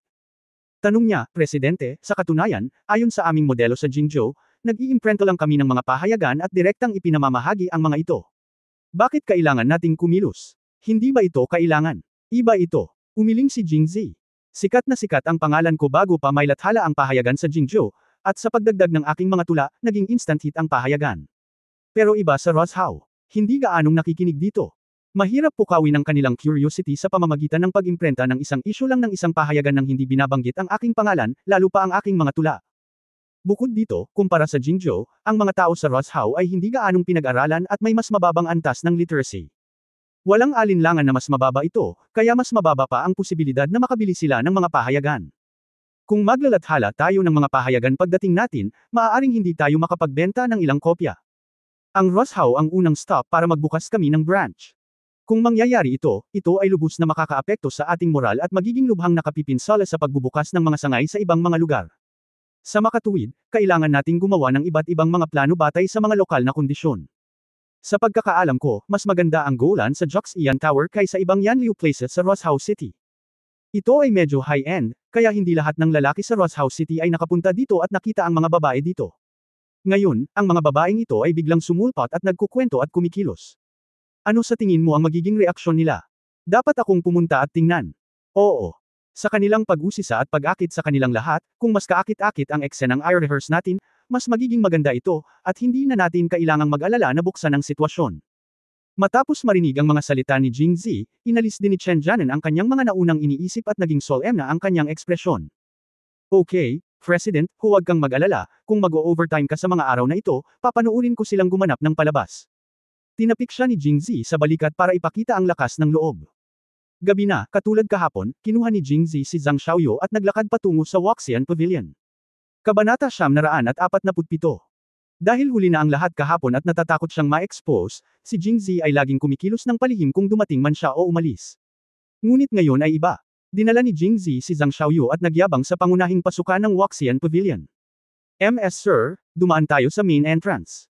Pwede ba tayong makapasok? Paano kung lumipad tayo ng patago? Alam din ni Zhang Xiaoyu na ang Wuxian Pavilion ay isa sa 4 na pangunahing sekta at ang pinakamataas na pag-iral sa Roshow City. Nang hindi inaabisuhan si Mu Qingren ng maaga, sa ilalim ng premise, tila mahirap makapasok. Mas mabuting lumipad na lang ng palihim tulad kagabi. Ayaw mong isipin ang identity ng asawa mo. Baka hindi makapasok ang iba. Paano ako hindi makapasok? Tsaka hindi naman hating gabi. Hindi ba biro ang palihim na pagpasok at ipaalam sa iba? Tinapik ni Jingzi ang kanyang dibdib ng kaunti. Ipinagmamalaki. Sa oras na ito, nakita ng 2 disipulong nagbabantay sa labas ng Wuxian Pavilion na papalapit sina Jingzi at Zhang Xiaoyu at agad na humakbang para pigilan sila. Sino ang nandito? Ang Wuxian Pavilion ay isang mahalagang lugar. Bawal pumasok. Ang mga bantay ay 2 batang babaeng disipulo. Medyo curious din sila, dahil sikat na sikat ang Wuxian Pavilion sa Roshow, at walang tao doon kapag weekdays. Maglakas loob ka bang pumasok sa lugar na ito ng pribado? Gayunpaman, pagkatapos makita ang hitsura ni Jingzi, ang kanilang tono ay naging mas malumanay, at ang walang mga tamad na pinapasok ay biglang naging walang mga tamad na pinapasok. Tulad ng sinabi ni Jingzi, ang kanyang pagkakakilanlan ay talagang napaka-espesyal. Si Mu Qing ang master ng Wuxian Pavilion. Bilang kanyang lalaki, si Jingzi ay maaaring ituring na kalahati ng master ng Wuxian Pavilion. Dagdag pa rito, tinapik lang niya ang kanyang dibdib at nangako, kaya nang makita siyang nakatalikod, tinakpan ni Zhang Xiaoyu ang kanyang ulo. Napangisi ang bibig. MS, Sir, sinasabi ko po sa inyo, mas mabuting pumasok ka na lang. Namula ang mukha ni Jingzi at malapit na niyang ibunyag ang kanyang pagkakakilanlan. Si President Jing. Sa oras na ito, isang babaeng disipulo ang nagkataong dumaan sa pintuan, nasulyapan ito, at nagmamadaling lumapit. Ngumiti si Jingzi at sinabing, kilala mo ba ako? Mabilis na tumango ang babaeng disipulo, pagkatapos ay umiling muli, at sinabing may nahihiyang tingin, kakakilala ko lang ni President Jing, ngunit hindi ko siya kilala. Naisip ni Jingzi. Pagkatapos mag-isip tungkol dito, ngumiti siya at sinabi, ilang taon na ang nakalipas, sumali ka rin sa kompetisyon ng martial arts, tama ba? Sa panahon ng kompetisyon sa martial arts, dinala ni Mu Qing ang maraming mga disipulo mula sa Wuxian Pavilion doon, at ang mga disipulong ito ay nakilala lahat ni Jingzi nang. Matamis na ngumiti ang babaeng disipulo at sinabing, oo. Nang ibagsak ni Pangulong Jing ang pinuno ng martial arts, nandoon ako para sa buong proseso. Tumango si Jingzi, I see. President Jing, ito ay. Nandito ka ba para hanapin ang ating Pavilion Master, o nandito ka ba para hanapin ang ating senior sister Yingqiu? Sa martial arts competition, si Jingzi ay nagkaroon ng napakalapit na relasyon kina Mu Qing at Wang Yingqiu. Sa ibabaw, ang mga disipulong ito ng Wuxian Pavilion ay wala. Maglakas loob kong sabihin, ngunit walang katapusan silang nag-uusap ng pribado. Ang ilan ay nagsabi na si Jingzi ay kasama ni Mu Qing, habang ang iba ay nagsabi na si Jingzi ay kasama ni Wang Yingqiu. Dahil dito, nahahati sila sa 2 grupo. Ngunit kahit saang faction sila kabilang, lahat sila ay nararamdaman na magiging maganda para kay Mu Qing at Wang Yingqiu na makasama si Jingzi, dahil ang imahe ni Jingzi sa kanilang mga puso ay ang pinaka-perpektong pag-iral. Kaya naman ganito ang tanong ng babaeng alagad. Hinahanap ko ang iyong Pavilion Master at ang iyong senior sister. Ang babaeng disipulo ay natigilan saglit, pagkatapos ay ngumiti at sinabing, okay, pagkatapos ay kukunin ko na si Pangulong Jing. Nakipagkamay si Jingzi, hindi na kailangan, nakapunta na ako sa Wuxian Pavilion dati, at medyo pamilyar ako dito, kaya ako na lang ang pupunta doon. Pagkatapos sabihin iyon, hinailan ni Jingzi si Zhang Xiaoyu papasok. Pagtingin sa likuran ng 2 tao, tulala pa rin ang babaeng disipulo. Si President Jing ba iyon? Talagang batang iyon. Talagang maganda yan. At, hinahanap niya ang Pavilion Master at Senior Sister. Maaaring hindi lang niya kasama ang Pavilion Master o Senior Sister, kundi ang 2 babaeng disipulong nagbabantay sa gate ay hindi pa nakapunta sa martial arts tournament, kaya si Jingzi lang ang narinig nila. Ang babaeng disipulo na kausap lang ni Jingzi ay bumalik sa kanyang katinoan at buong pagmamalaki na nagsabi, haha, ano ang sinabi ko noon? Hindi ka pa rin naniniwala, ngunit ngayong nakita mo na ito ng iyong mga mata, dapat mong paniwalaan ito, tama. Ito sa oras na iyon, si Mu Qingren at Wang Yingqiu ay nakaupo sa harap na bulwagan ng Wuxian Pavilion. Nang makita nila sina Jingzi at Zhang Xiaoyu na lumalabas sa labas ng bulwagan, agad silang binati ng 2 tao. Gayunpaman, walang labis na pagtataka sa kanilang mga mukha, na parang alam nilang darating si Jingzi. Gayunpaman, ang isang mukha ay puno ng pananabik at ang isa naman ay puno ng panghihinayang. Curious na tanong ni Jingzi, ano ang nangyayari sa iyo? Ngumiti si Wang Yingqiu at nagsabi, nakipagpustahan lang ako kay Master. Oh, para saan ang taya? Pastahan ka kung pupunta ka sa lugar ng iyong pang-anim na kapatid ngayong gabi o pupunta ka sa aming Wuxian Pavilion. Kung gayon sino ang nanalo? Curious na tanong ni Jingzi. Natawa si Wang Yingqiu matapos itong marinig. Hindi niya sinabi kung sino ang natalo o nanalo, ngunit nagtanong, tingnan mo ang aming mga ekspresyon, hindi mo ba mahulaan kung sino ang nanalo? Sa katunayan, matagal na itong nahulaan ni Jingzi, dahil sa sandaling nakita niya silang papasok sa pinto, nakita niya ang ekspresyon sa mukha ni Wang Yingqiu ay pagkasabik, habang ang mukha ni Mu Qingren ay nalulumbay. Walang duda na nanalo si Wang Yingqiu. Ngunit nagtataka siyang nagtanong, kung gayon, ano ang iyong taya? Sa sandaling lumabas ang mga salitang ito, namula ang mukha ng tatlong babae sa silid. Kahit na naging babae na sila ni Jingzi, pero medyo hindi pa rin matitiis na asa rin siya sa harapan ko. Anong kalokohan ang pinagsasabi mo? Hindi lang si Wang Yingqiu, pati sina Mu Qing at Zhang Xiaoyu ay hindi nakaimik, ano ang nasa isip ng lalaking ito araw-araw? Paano pa niya ito naiisip? O kaya, may iniisip siya sa puso niya at may sinasabi sa bibig niya hindi nag-iisip ka ba ng ganoong bagay buong araw? Hindi nakakagulat na siya ay napakalakas. Tinakpan ni Jingzi ang kanyang braso na kinurot ni Wang Yingqiu at hindi nasiyahan, sinabi mo yan. Bukod dito, ano pa ba ang maihahambing sa laki? Bakit, posible bang mas matanda ka sa iyo? Kung ito ay paghahambing ng edad, hindi na kailangang ikumpara, dahil sa ano? Si Mu Qingren, na masama ang pakiramdam, ay nagsalita sa wakas, ngunit ang kanyang tono ay malamig at nakakatakot, at tumingin siya kay Jingzi na may napaka-friendly na mga mata. Wala lang. Kung pipiliin mo ang isang paksa na pinakamahalaga sa isang babae, ito ay walang alinlangan na edad. Lalo na, ang pinakamatandang babae. Kabanata 148 nagtataglay siya ng sama ng loob. Nang makita ang nahihiyang hitsura ni Jingzi, tinakpan ni Wang Yingqiu ang kanyang bibig at ngumiti. Sa oras na ito, medyo naawa siya kay Jingzi, kaya humakbang siya para tulungan siya, syempre hindi ito ang kompetisyon, ngunit. Pagkatapos magpaliwanag ni Wang Yingqiu, sa wakas ay naunawaan ni Jingzi kung ano ang pinaglalaban ng dalawang babae. Sa Waxian Pavilion, si Mu Qingren ang amo ni Wang Yingqiu at ang kanyang posisyon ay hindi natitinag. Bukod dito, mas matanda din siya kay Sister Jingzi. Siya ang pinakamatanda sa mga babae ni Jingzi. Gayunpaman, ang oras ng kanyang pagpasok ay napakaikli, mas masahol pa kaysa kay Wang Yingqiu, na siyang unang babae na naging Jingzi. Nagdulot ito ng madalas na panunukso ni Wang Yingqiu sa kanya tungkol dito ng pribado, na sinasabi na sa hinaharap, lahat ng makapasok sa pamilya Jing ay magiging katulad ni Mu Qing. Tawagin mo din ang kapatid niya. Si Mu Qing ay mas matanda kay Wang Yingqiu at siya ang kanyang Panginoon, kaya hindi niya kailanman naisip ang sitwasyong ito. Kaya noong isang araw, biglang itinuro ng munting apprentice na sumusunod sa kanya ang kanyang ilong at sinabing, gusto mo akong tawaging ate, paano niya natitiis? Kaya't si Mu Qingren ay naghahanap ng mga pagkakataon upang kunin ang posibilidad na ito sa duyan, kaya ngayon ang dalawa sa kanila ay hindi sinasadyang napag-usapan kung si Jingzi ay pupunta sa kanilang tabi. Biglang nagkaroon ng ideya si Mu Qingren at nakipag-away kay Wang Yingqiu. Pastahan siya na tiyak na pupunta si Jingzi sa bahay ni Zhou sa gabi. Pagkatapos ng lahat, sila ni Zhou Ziqiong ay kakakilala pa lang, at si Zhou Ziqiong ay napakapagpanggap. Paano pahihintulutan si Jingzi na pumunta sa kanilang lugar sa ganitong oras? Pero hindi ko inaasahan na nandito si Jingzi dito. Pagkatapos magsalita ni Wang Yingqiu, buong pagmamalaki niyang sinabi, kaya, kapag umalis ka sa Waxian Pavilion mula ngayon, kailangan na akong tawagin ni Master na kapatid. Paft. Gusto ni Zhang Xiaoyu na tiisin ito. Pero hindi talaga umayon ang bibig niya, kaya tumawa siya, saka mabilis na tinakpan ng bibig niya at winagaway ang mga kamay sa kanilang dalawa. Si Jingzi ay hindi gaanong nakalaan. Hindi niya inaasahan na si Mu Qingren ay may tulad na anak na babae at makikipagtalo tungkol dito ng pribado, kaya napahagalpak siya ng tawa. Sa kalagitnaan ng kanyang pagtawa, napatigil siya, dahil biglang tumahimik ang silid, at tila hindi tama ang kapaligiran. Maging si Zhang Xiaoyu, na nakatikip lang sa kanyang bibig, ay ibinaba ang kanyang mga kamay at tahimik na tumingin sa kanya. Sa tingin mo ba nakakatawa? Malamig na tanong ni Mu Qingren. Wala talaga siya sa mood ngayon. Noong pinakanasam niyang dumating si Jingzi, hindi siya dumating. Ngayon ang huling kailangan niya ay ang pagdating ni Jingzi, ngunit narito siya. Ganito na lang, paano gamaan ang pakiramdam mo? Hindi nakakatuwa.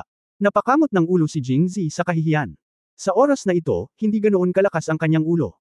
Hindi nakakatawa, bakit ka tumatawa? Dahil sa tingin mo ay hindi ito nakakatawa, sabihin mo sa akin, sa tingin mo ba ay makatwiran para kay Yingqiu na hilingin sa akin na tawagan ang kanyang kapatid? Ano ang hindi makatwiran tungkol dito? Sa Waxian Pavilion, ikaw ang aking Panginoon, ngunit sa labas, lahat ay kanyang babae at manugang ng pamilya Jing. Ayon sa oras ng pasukan, bakit hindi makatwiran na tawagin mo akong ate? Unang tumalon si Wang Yingqiu at sinabing, ito ay maaaring ituring na solusyon para kay Jingzi, ngunit walang intensyon si Mu Qingren na palayain siya. Siya ang tinatanong ko, hindi ikaw. Pagkatapos ay nagpatuloy siyang tumingin kay Jingzi, sabihin mo sa akin, makatuwiran bang tawagan ko ang kanyang kapatid? Muling naramdaman ni Jingzi na napakaraming babae. Kung magsasama-sama tayo sa larangang ito ng Shira, mamamatay tayo.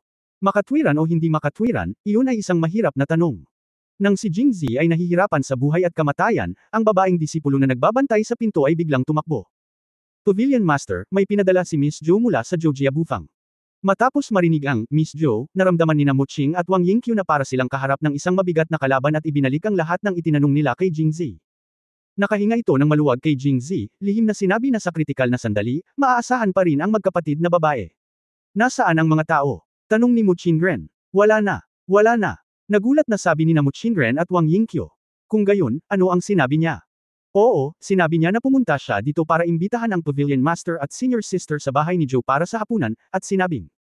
Ano pa ang sinabi niya? Sinabi din niya na ang Waxian Pavilion ay hindi maaaring sambahin sa gabi. Kaya ang Pavilion Master at Senior Sister ay dapat pumunta sa bahay ni Zhou. Bumaba ka muna. Matapos maibaba ang babaeng disipulo, tumahimik ang silid. Kailangan kong sabihin na si Zhou Ziqiong ay kahanga-hanga pa rin.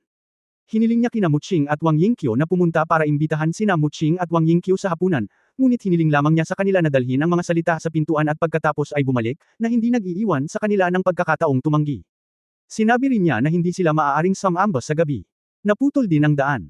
Sa makatuwid, kailangan nilang pumunta kahit na gusto nilang pumunta, at kailangan nilang pumunta kung ayaw nilang pumunta. Malinaw, alam ni Zhou Ziqiong na narito sina Jingzi at Zhang Xiaoyu, kaya nagpadala siya ng mga tao sa Waxian Pavilion. Inimbitahan lang niya sina Muqing at Wang Yingqiu, ngunit hindi binanggit sina Jingzi at Zhang Xiaoyu. Dahil alam niya na hanggat ang master at apprentice ni Muqing Ren ay pupunta sa pamilya Zhou, si Jingzi at Zhang Xiaoyu ay kailangang pumunta din. Kitang-kita ang mga pamamaraan ni Zhou Ziqiong. Gayunpaman, napakasaya pa rin ni Muqing Ren sa oras na ito. Kaya't nakangiti niyang sinabi, mukhang ito ang kalooban ng Diyos. Sabihin mo na lang na dapat akong lumaki. Hindi ka pa rin naniniwala. Napatingin siya kay Wang Yingqiu nang may pagmamalaki. Nang makitang dumating si Jingzi sa Waxian Pavilion, malapit na siyang matalo, ngunit sa kritikal na sandali ay nagpadala muli si Zhou Ziqiong ng isang tao, at kailangan nilang pumunta sa bahay ni Zhou. Dahil dito, lumaban siya at ginawang tagumpay ang pagkatalo, kaya natural siyang masaya. Hindi kumbinsido si Wang Yingqiu at sinabing, nauna siyang pumunta sa Waxian Pavilion, at pagkatapos ay pumunta sa bahay ni Zhou. At saka, hindi pa siya nakakapunta. Hindi ito binibilang-bilang iyong tagumpay. Masyado ka bang masaya? Walang pakialam si Muqing Ren. Pupunta ako maya-maya, kaya nanalo ako sa taya. Nauna akong pumunta sa Waxian Pavilion, para hindi ka mabilang na panalo. Nanalo ka. Walang kwenta. Nag-aaway silang dalawa na parang mga batang babae.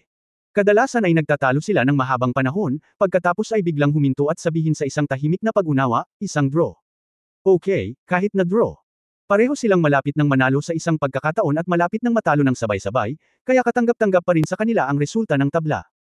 Ang dalawang taong nag-away ngayon sa isa't isa, pagkatapos huminahon, unang nagsalita si Wang Yingqiu, kung gayon, kailangan na nating umalis, tama ba? Unang tumanggo si Muqing Ren, sumulyap kay Wang Yingqiu, at nagtanong, sabi mo siya ay hindi ka ba naghihiganti sa amin? Tumanggo si Wang Yingqiu, oo, tama iyan. Ang pinakamahusay na paraan upang ayusin ang mga panloob na salungatan ay sa mga panlabas na kaaway. Kapag kaharap ang mga panlabas na kalaban, agad na nagkaisa sina Muqing at Wang Yingqiu. Paano magkakaroon ng paghihiganti? Gusto lang kitang i-treat sa isang pagkain. Gusto pa rin ni Jingzi na makausap si Zhou Ziqiong. Kung tutusin, ito ang kanyang pang-anim na kapatid na babae, at tinulungan siya nito mula sa problema. Gayunpaman, ang kanyang mga salita ay labis na napupuot. Sa sandaling matapos siyang magsalita, sina Muqing at Wang Yingqiu ay nagtinginan. Ito ay paghihiganti. Siguro kagabi sa Joxian Tower, patuloy akong tumakbo laban sa kanya nang hindi alam na siya ang iyong pang-anim na kapatid na babae, at nagtanim siya ng sama ng loob. Well, yun lang, kaya ngayon umaasa siya sa sarili niya ang kanyang pagkakakilanlan ay sadyang pinipigilan at ginagantihan tayong dalawa. Oo, tama. Kabanata 949 na Kabanata 960 Etiquette. Sina Muqing at Wang Yingqiu ay umawit ng magkakasuwato, na agad na natahimik si Jingzi. Nagkibit-balikat sila at nagpasyang protektahan ang kanilang sarili. Bilang isang matandang lalaki, hindi siya makikisali sa mga digmaan ng kababaihan. Saglit na nagreklamo sina Muqing Ren at Wang Yingqiu, ngunit sinasabi lang nila na noong nasa Joxian Tower sila kahapon, medyo nagseselo si Muqing Ren dahil nakikita niya si Zhou Ziqiong na nakikipag-usap kay Jingzi sa lahat ng oras, kaya nanatili siyang sarcastic kay Zhou Ziqiong. Bilang resulta, natapos si Jingzi na isinulat niya ang pinakamahusay na mga salita kay Muqing Ren, na tiyak na nagpagalit kay Zhou Ziqiong. Sa makatuwid, pagkatapos na magbago ang pagkakakilanlan ni Zhou Ziqiong at siya ay naging kanilang panganay na kapatid na babae, nagsimula siyang baliw na sugpuin at gumanti. Si Jingzi ay hindi nang ahas na magsabi ng anuman, at sila ni Zhang Xiaoyu ay naging isang pulutong. Pagkaraan ng mahabang panahon na pagrereklamo ng dalawa ay unti-unting hamupa ang kanilang galit. Sa oras na ito, nagtatakang nagtanong si Zhang Xiaoyu, Miss Zhou.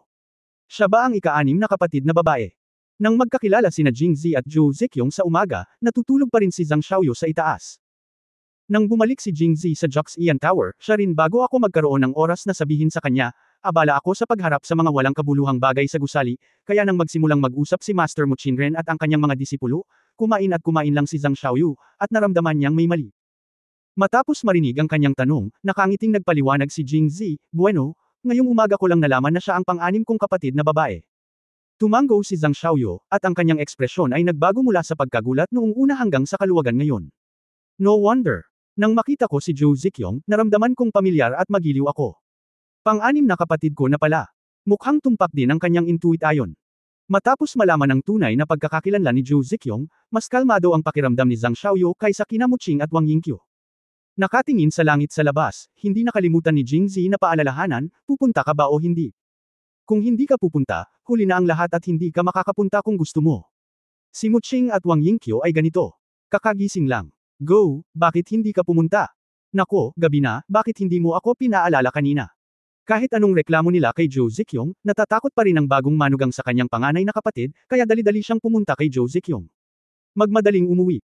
Dahil natatakot siyang malate, sinundo ni Jingzi si Zhang Xiaoyu pagkalabas ng Waxian Pavilion, at lumipad patungo sa pamilya Zhou kasama sina Mu Qing at Wang Yingqiu. Hindi nagtagal ay dumating na. At si Zhou Ziqiong ay nakatayo sa bakuran at naghihintay sa kanila.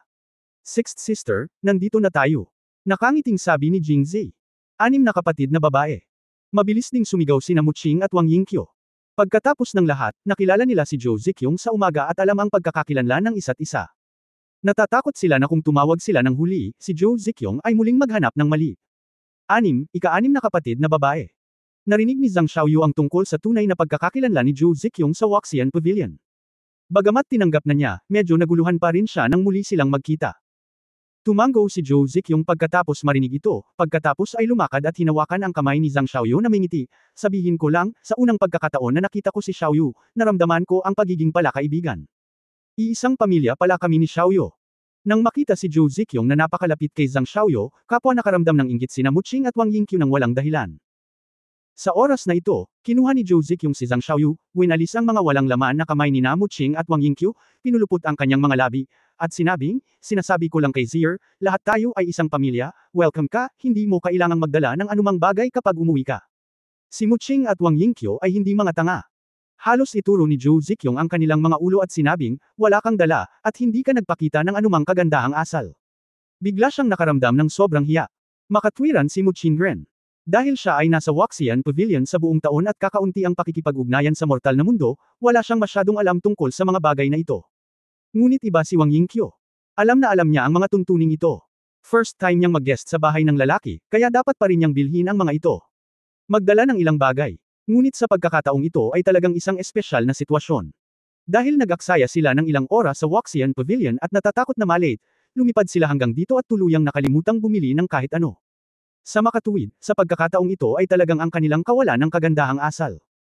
Ngunit sinabi rin ni Zhou Ziqiong, bahala ka, hindi mo kailangang magdala ng anuman pag-uwi mo, na hindi nagbigay sa kanya ng pagkakataong magpaliwanag. Maaari lamang siyang maging katulad ni Mu Qinren, na mumula, ibinaba ang kanyang ulo, at pinipiga ang kanyang mga kamay, tulad ng isang batang babae na nakagawa ng mali. Hindi pa rin ito nakikita ni Jingzi at sinabing, ang sinabi ni Sixth Sister ay hindi lubos na tama. Bagamat kami ay isang pamilya, pumunta ka rito. Kahit na wala kang bilhin para sa Sixth Sister, dapat kang bumili ng isang bagay para sa tiyuhin. Sa puntong ito, binago niya ang usapan, masyadong nagmamadali ang paunawan ng Sixth Sister. Nagpumilit silang dalawa na bumili ng kung ano-ano, pero bulag sila, saan sila makakabili. Matagal kaming naglibot sa lungsod at wala kaming mahanap na angkop na regalo. Kung hindi ay hindi sila dumating ng huli. Dahil dito, ang dalawa ay nagreklamo sandali. Ang mga salita ni Jingzi ay masasabing ibibigay ang lahat ng responsibilidad kay Zhou Ziqiong, na nagligtas ng mukha para kay Mu Qing at Wang Yingqiu. Umalangaw din si Zhang Xiaoyu mula sa gilid, at ako. Sixth Sister, may gustong bilhin din si Xiaoyu, pero huli na ang lahat. Pagkatapos ng napakatagal na pamimili sa labas, wala na kaming mahanap na lugar. Tiyak na pupunta kami dito sa susunod na punta ka dito na may dalang mga regalo. Ang pagkagambala ni Zhang Xiaoyu ay walang alinlangan na nakumpirma ang mga salita ni Jing Zi, at kasabay nito, naramdaman ni Zhou Ziqiong na parang hinahabol niya ang iba para sa mga regalo. Agad siyang napahiya at itinuro si Jing Zi at sinabing hindi nasisiyahan, ikaw rin, suwayan ka. Sinabi ko sa iyo na huwag kang magdadala ng anumang bagay kapag pumunta ka dito. Bakit ka lumabas para bumili? Haha, sisihin mo ako, sisihin mo ako. Mabilis na kinuha ni Jing Zi ang lahat ng responsibilidad sa kanyang sarili. Ang alon ng kahihiyan ay nalutas. Nandito ang pamangkin ko. Sa oras na ito, lumabas si Zhou Gui sa silid. Ngayong dumating na si Jing Zi sa Roshao, kailangang ipakita ni Zhou Gui ang kanyang katapatan bilang isang may-ari. Bagamat iniimbitahan si Jing Zi na maghapunan dito sa tanghali, ayon sa tradisyon ni Angguo, ang hapunan lamang ang maaaring ituring na isang formal na pagkain. Kaya kinagabihan, hiniling niya kay Zhou Ziqiong na pumunta sa Joxian Tower para hanapin si Jing Zi, ngunit hindi nagtagal ay bumalik si Zhou Ziqiong ng mag-isa, at pagkatapos ay hiniling niya kay Hua Qi na lumabas muli. Nagtanong siya, ngunit sinabi lang ni Zhou Ziqiong na si Jing Zi ay nagtatrabaho sa labas at hindi pa bumabalik. Hiniling niya kay Hua Qi na ipaalam muli sa kanya. Hindi na masyadong nag-isip si Zhou Gui at nagmadaling pumunta sa kusina para hayaan ang iba na maghanda. Nagtagal ang paghihintay na ito, halos kalahating oras. Gayunpaman, walang reklamo si Zhou Gui. Pagkatapos ng lahat, si Jing Zi ay isang opisyal ng pangalawang ranggo, at ang kanyang opisyal na posisyon ay mas mataas kaysa kay Yu Laido, ang gobernador ng Roshao. Ang gayong tao ay dapat na abala. Hindi ba't iyon ang dapat niyang gawin kung maghihintay siya ng ilang sandali? Matapos sa wakas ay marinig na si Jing Zi ay darating, ngunit hindi siya pumasok sa bahay ng matagal, si Zhou Gui ay nagmamadaling binati siya. Gayunpaman, mukhang hindi nag-iisa si Jing Zi. May tatlong babae na nakatayo sa tabi niya. Medyo na-curious si Zhou Gui. Sigaw niya at umakbay. Kabanata 950 Xiao Mo at Xiao Wang. Tito, iniistorbo mo na naman ako. Ikinulong ni Jing Zi ang kanyang mga kamay at ngumiti. Paano ito maituturing na isang istorbo? Ang pamilya Zhou ay magiging buong kaluwalhatian ngayong narito ang aking pamangkin. Ito ay magalang na sabi ni Zhou Gui, pagkatapos ay tumingin sa mga babae sa tabi ni Jing Zi at nakangiting nagtanong. Tito, ito ang aking asawa, si Zhang Xiaoyu. Hello, Tito. Habang nakikinig kay Jing Zi na ipinakilala ang kanyang sarili kay Zhou Gui, nakaramdam si Zhang Xiaoyu ng pagiging mahiyain at matamis. Si Muqing at Wang Yingqiu, na nasa tabi nila, ay naiinggit din, at malabong umaasam kung paano sila ipapakilala ni Jing Zi mamaya. Si Zhou Ziqiong, na nasa tabi nila, ay medyo naiinggit din at biglang natigilan, hoy, ano ba ang kinaiinggitan ko? Si Jing Zi ay bata at promising, at gwapo. Normal lang magkaroon ng babae. Maganda rin si Zhang Xiaoyu, kaya talagang bagay na bagay ito. Pinuri ni Zhou Gui ang ilang salita at pagkatapos ay inilipat ang kanyang mga mata. Nang makita niya ng malinaw ang hitsura ni Mu Qingren, natigilan siya. Pavilion Master mo. Si Zhou Gui ay itinuturing na isang kilalang tao sa Roshao City. Ilang beses na niyang nakilala si Mu Qing at agad na nabigla. Ibinuka ni Mu Qingren ang kanyang bibig, hindi alam kung ano ang sasabihin. Hindi pa siya naipakilala ni Jing Zi, kaya hindi na lang niya matawagan ang kanyang tiyuhin. Sa oras na ito, unang nagsalita si Zhou Ziqiong, sila talaga si Master Mu ng Wuxian Pavilion at Master Wang Yuan ng Wuxian Garden. Gayunpaman, ang kanilang mga kasalukuyang pagkakakilanlan ay mga nakababatang kapatid ko rin. Mga kapatid. Paulit-ulit nang inuya ni Zhou Gui ang dalawang salitang ito. Sa isang salita, nabigla ako. Oo, Tito, pareho ko silang babae. Dahil naabutan ni Zhou Ziqiong, mabilis lang itong maidagdag ni Jing Zi, para hindi paboran ang isa't isa at magreklamo sa huli. Sa sandaling magsalita si Jing Zi, ang masungit na mukha ni Mu Qingren at Wang Yingqiu ay lumuwag, at mahina silang tumawag, hello, Tito. Okay. Si Zhou Gui ay ganap na natigilan, at hinangaan niya si Jing Zi tulad ng ang umaalon na ilog ay walang katapusan, napakabata, isang babae ang nakakuha nito, ngunit mayroon na siyang tatlo, at higit sa lahat, mayroong dalawang ganoong heavyweight na babae. Sunod, hindi alam ni Zhou Gui ang sinabi niya, naalala ko lang na uminom siya ng maraming alak, ngunit masaya pa rin siya. Nasa desperado na si Zhou Jia Bufang, ngunit ang hitsura ni Jing Zi ang nagligtas sa buhay ni Zhou Jia Bufang. Ngayong mayroon na siyang Jing Zi, ang opisyal sa ikalawang baitang, at ang master ng Wuxian Pavilion, pakiramdam niya ay maganda na muli ang tindahan ng tela ng pamilya Zhou. Ang unang bumagsak ay natural na si Zhou Gui, na tinulungan ng mga katulong ni Zhou Ziqiong. Sa pagtatapos ng hapunan, naramdaman ni Mu Qing at Wang Yingqiu na nabigyan sila ng amnestia. Ang pagkain na ito ay partikular na awkward para sa kanila. Pakiramdam nila ay nakaupo sila sa mga pin at karayom. Nang tuluyang matapos ang pagkain, hindi na sila makapaghintay na umalis. Xiao Mo, mangyaring manatili sa bahay ngayong gabi. Matapos linisin ng mga katulong ang mga pinggan, direktang inimbitahan siya ni Zhou Ziqiong, ngunit ang Xiao Mo na ito ay halos mapatawa si Jing Zi. Pula at puti ang mukha ni Mu Qingren, at seryoso siyang tumanggi. Ika-6 na kapatid, gusto kong bumalik sa pavilion ngayong gabi. Hindi ito pinilit ni Zhou Ziqiong, at tumalikod at nagtanong, Xiao Wang, gusto ng iyong amo na bumalik kapag siya ay bumalik. Bakit hindi ka manatili? Path. Nang marinig ang, Xiao Wang, na ito, hindi napigilan ni Jingzi na mapatawa. Tumingin si Zhou Ziqiong na may pagkalito sa kanyang mukha, ano ang mali? Hindi ba nakakatawa? Sixth sister, hindi mo ba naisip na nakakatuwang tawagan ng isang tao na Xiao mo, lalo na si Xiao Wang? Hindi ba nakakatawa? Inosenteng sabi ni Zhou Ziqiong. Sa katunayan, medyo mahirap para kay Zhou Ziqiong. Upang maitatag ang kanyang autoridad bilang ika-6 na kapatid na babae at magkaroon ng magandang relasyon sa 3 babae, gusto niyang tawagin siya ng mas malapit. Ikanaway ni Jingzi ang kanyang kamay, maaari mo akong tawaging Qingren, maaari mo akong tawaging Yingqiu, maaari mo akong tawaging Xiao mo at Xiao Wang. Ito ay masyadong nakakatawa. Nakakatawa ba talaga? Lumingon si Zhou Ziqiong at nagtatakang nagtanong. Nag-isip sandali si Zhang Xiaoyu at mariing tumango. Sa kabutihang palad, hindi tinawag ng sixth sister ang kanyang sarili na, Xiao Zhang, kung hindi ay gusto niyang tumawa tulad ni Jingzi, at ang mga ekspresyon ni Mu Qing at Wang Yingqiu ay walang alinlangan na pinatunayan ito. Okay, kung gayon. Dapat bang manatili si Yingqiu? Umiling si Wang Yingqiu at sinabing, salamat sixth sister, ngunit mas mabuting bumalik ako kasama ang aking Panginoon. Walang intensyon si Zhou Ziqiong na pilitin siyang manatili, kaya nagpunta siya para tanungin si Zhang Xiaoyu. Nakita ni Zhang Xiaoyu na hindi nananatili si Mu Qing o Wang Yingqiu. Kung pipilitin niyang umalis muli, mawawala ng mukha si Zhou Ziqiong, kaya handa siyang pumayag. Ngunit bago pa siya makapagsalita, hinayla siya ni Wang Yingqiu. Nang tumingin siya, kumandat si Wang Yingqiu sa kanya. Masasabi lang ni Zhang Xiaoyu, ika-6 na kapatid na babae. Wala na ako dito, tama. Nandito pa rin si Wen Xiangju, maraming bagay na dapat gawin, mas mabuting bumalik ako. Wen Xiangju, handa ka na bang magsimula ngayon? Tumango si Zhang Xiaoyu at sinabing, oo, naisulat na ng asawa ko ang plaque at malamang bukas na ito ay frame. Ang mga kagamitan sa paggawa ng alak sa tindahan ng alak ay na-install na rin, at kung wala pang mangyayari, opisyal na itong ipapatakbo bukas. Kahanga-hanga pa rin si Xiaoyu, hindi nakakagulat na sinabi ni Zier na maaari kang maging numero 1 negosyante sa Angguo. Kung gayon hindi ka iingatan ng sixth sister. Ngayong narinig si Zhou Ziqiong na binanggit ang number 1 businesswoman sa Angguo, si Zhang Xiaoyu ay napahiya gaya ni Jingzi. Dahil aalis na silang lahat, aalis ka rin. Ako. Saglit na nag-isip si Jingzi, ngunit hindi pa rin naglakas loob na sabihin, go. Higit 10 taon na kaming hindi nagkita ni sixth sister. Kahit itaboy ako ni sixth sister ngayong gabi, hindi ako makakaalis. Kailangan ko pa ring makipag-usap ng maayos kay sixth sister. Nang marinig ang sinabi ni Jingzi, namutla si Zhou Ziqiong. Ang kanyang sulyap ay tila nagsasabing, matalino ka, ngunit kung maglakas loob kang magsabi ng umalis, ikaw ay mapahamak. Bilang resulta, nagpaalam si Mu Qingren at 3 iba pa kay Zhou Ziqiong at lumabas ng bahay ni Zhou. Xiaoyu, hindi mo ba naiintindihan kung bakit hindi kita pinapayagang manatili?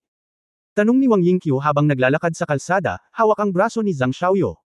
Ayaw ni Sister Yingqiu na manatili ako, kaya may dahilan kung bakit ayaw niya akong manatili, ngunit medyo curious pa rin si Xiaoyu. Sinabi ni Zhang Xiaoyu ang totoo. Ngumiti si Mu Qingren at sinabing, hindi ba napagtanto ni Xiaoyu na wala talaga siyang balak na iwan tayo? Hindi. Hindi ito masyadong inisip ni Zhang Xiaoyu ngayon, ngunit ngayong binanggit ito ni Mu Qingren, nagsisimula na siyang mag-isip muli. Nakangiting paliwanag ni Wang Yingqiu, kung talagang gusto mo kaming panatilihin, mananatili ka ba sandali? Kung talagang gusto mo kaming panatilihin, papayag ka ba kaagad pagkatapos naming tumanggi? Kung talagang gusto mo kaming panatilihin, maaari mo ba? Gusto mo bang panatilihin ang isa? Biglang napagtanto ni Zhang Xiaoyu ang kanyang ginagawa. Nang makitang naiintindihan niya, nakangiting sinabi ni Wang Yingqiu, kaya, kung mananatili talaga tayo ngayong gabi, maikli tayo. Gusto niya talagang manatili ang mga tao ngayong gabi, ngunit ang taong gustong manatili ay tiyak na hindi tayo. Si Mr. Sigaw ni Zhang Xiaoyu. Tumango si Mu Qingren, ngunit ito ay nauunawaan. Ilang taon na silang hindi nagkita, at dapat marami silang sasabihin, kaya maliwanag na panatilihin siya. Tulungan natin siya. Pagtatapos ng kabanatang ito. For more updates, click on the notification bell.